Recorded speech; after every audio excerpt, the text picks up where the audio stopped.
An entire industry watched its own pipeline collapse and nobody stopped it. I ended last episode on that, and I owe you the reason. It is that keeping the pipeline open was never anybody's job, in a precise sense. No single firm could pay for it and keep the return. Economists call that an externality, and the one under this series is more than a century old. So, why firms stop paying? Most of them never really started. Start with how old the problem is. In 1912, an economist called Arthur Pigou wrote it down in one move. A firm that trains a worker cannot stop that worker walking out of the door and selling the training to somebody else. The firm that paid cannot recoup it, because the worker's wage rises wherever they go by what the training added, so the worker takes the gain and a rational firm trains less than everybody would want. I have Pigou at second hand, from a survey by Acemoglu and Pischke, who put it as trained workers being able to quit and work for other employers who can use those skills. It was written down before the transistor and before the compiler, and our trade inherited it without ever reading it. The famous treatment is Gary Becker's, in the book Human Capital, and it is stranger than the version people quote. Becker splits training in two. General training raises what you are worth everywhere, and his examples are a machinist trained in the army and a doctor who interned at one hospital. Specific training raises what you are worth only here. No firm in a competitive market will pay for the general kind, because wages elsewhere rise by exactly what the training added, and nothing is left to capture. So why does anybody provide it at all? Because firms provide it only when they do not pay for it. He writes that it is the trainees, not the firms, who would bear the cost and take the return. The trainee pays by taking a lower wage while learning. So Becker's market does not fail. It settles. The junior is paid less than they will later be worth, that gap is the tuition, everybody is square. But notice the condition hiding in that.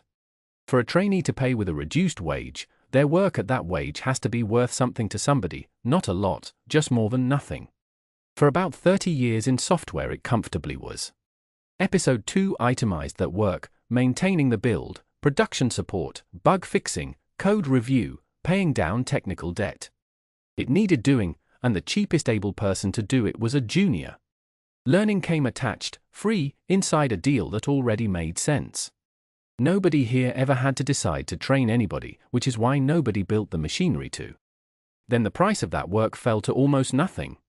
I am putting that on AI, and episode 5 named other candidates that have not gone away. AI did not break the ladder. It repossessed it.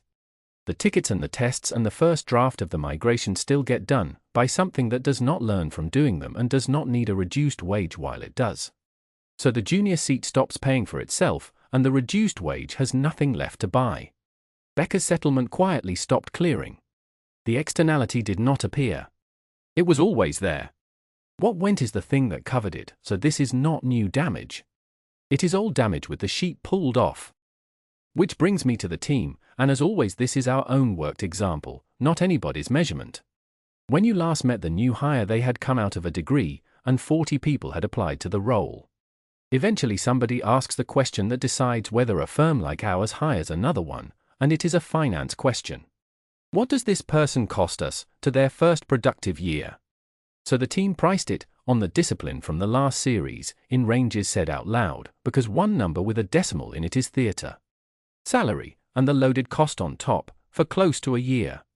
Senior time reviewing, pairing and re-explaining, which they put between 4 and 8 hours a week for the first 6 months. And the work displaced, because those hours came out of something. Then the second question, and it ends the conversation. If they leave at 18 months, who gets the trained engineer? Not us. Somebody else does, at a market wage hour year paid for, and there is no invoice anybody can send. That is Pigou's sentence, arriving in a meeting room, a century later. Then the third question, and it is why this episode has the self-check it has. Where is supervision booked? It is not a line, not a cost center, not a budget, not a field in the planning tool, and no forecast has a row for it. It is absorbed in silence inside senior salaries, by people measured on something else. The most important input to this trade's continuity is financially invisible. Now the hopeful part, because Becker is not the end of it. Acemoglu and Pischke took up the awkward fact that firms visibly do pay for general training. Their survey, Beyond Becker, finds that once a labor market is imperfect, firm-sponsored training stops being a puzzle and becomes an equilibrium. The mechanism is wage compression. If wages rise more slowly than output, a trained worker is worth more than the firm pays them, and that gap repays the training. Their line for it is that labor market imperfections turn general skills into de facto specific skills. Among the things that compress wages are search costs, uneven information, minimum wages, unions, and firing costs. None of that is AI, and the evidence under it is German apprentices and American data from the 1980s and 90s, not software in 2026. In the paper underneath that survey is a result that fits where we are better than anything else I know. Their model has more than one equilibrium. In one, quits are high, so employers have little power to pay a trained worker less than they are worth, so they train almost nobody, which gives everybody another reason to quit. In the other, quitting is low, training is high, and staying is worth more. Same technology, same firms, same arithmetic. Two stable states, and which one you are in depends mostly on which one you are already in. That is what a freeze actually is. Nobody decided to stop making engineers. An industry slid into the worse of the two, where each firm behaves correctly on its own, and no single firm can walk out alone, because the first to leave pays for everybody. Which makes the quit rate the number to watch, and somebody has measured it. Signal Fire's talent report, published in May 2025, reads public profiles rather than payroll, and that caveat travels with it. Taking people hired at least 2 years earlier, it puts the share still there at the end of the second year at 80% at Anthropic, 78% at DeepMind, 67% at OpenAI and 64% at Meta. Realized quitting is Acemoglu and Pischke's variable rather than Becker's, and there it is, measured at 2 of the firms this series has already counted on air. The flows are lopsided too. Engineers are 8 times likelier to leave OpenAI for Anthropic than the other way, and against DeepMind the ratio is nearly 11-1. I am not claiming retention gaps cause training gaps, because nobody has shown that. The one parameter this argument turns on is not a constant. So here is the prediction the mechanism makes, so you can hold me to it. The freeze does not end because the market recovers. It cracks in one place only, where somebody deliberately takes the cost onto their own books. A brand that needs the story, a firm that treats a pipeline as a moat, a Levi, or a statute. Becker handed us the example in the same chapter.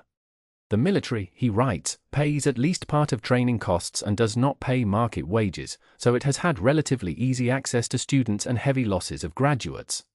Well over 90% of United States commercial airline pilots, he says, got much of their training in the armed forces. That figure is his and it is old, resting on a 1957 committee report, so it is not a fact about aviation as it stands. It is the shape of the answer. Somebody not judged on profit and loss paid for it. So, the self-check, and it is still a watch this. Go and find supervision in your own ledger. Time box it at 10 minutes, which is generous. Look in the budget, the cost centers, the capacity plan, and the job description of whoever is doing it. You will not find it, and that absence is the whole episode, because a cost nobody records is a cost nobody defends when something has to be cut. That is the artifact, the externality one-pager, who pays for formation, who captures it, where it leaks. You will know it worked the first time somebody says in a planning meeting that supervision is not free, and gets a number back. That is why firms stop paying.